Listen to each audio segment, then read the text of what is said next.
Wednesday afternoon அன்னைக்கு ஒரு 11:30க்கு தான் பாப்பாக்கு லஞ்ச் ரெடி பண்ணி எடுத்துட்டு போனேன். காலையில் சிக்கன் ஃப்ரைட் ரைஸ் கேட்டிருந்தா. அவ்வளோ சீக்கிரமாக பண்ண முடியல, அதனால சூடாக கொண்டு வந்து தரேன் அப்படின்ட்டு சிக்கன் ஃப்ரைட் ரைஸ், அப்புறம் பெப்பர் சிக்கன், குக்குமர், கொஞ்சம் சிக்கன் நக்கட்ஸ், இதுதான் அன்னைக்கு அவளுக்கு லஞ்சு.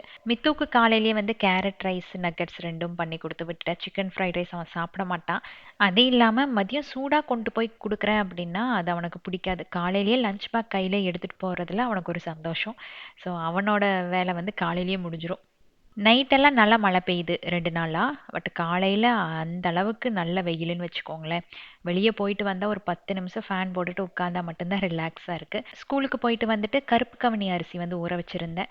அதை கொஞ்சம் நல்லா ஆற வச்சுட்டு பொடி பண்ணிட்டோம் அப்படின்னா கருப்பு கவனி இடியாப்பம் செய்யறதுக்கு சூப்பராக இருக்கும் அப்படின்ட்டு. தேவைப்பட்டுச்சுன்னா சொல்லுங்கள், நான் ஒரு நாள் ரெசிபி ஷேர் பண்ணுறேன்.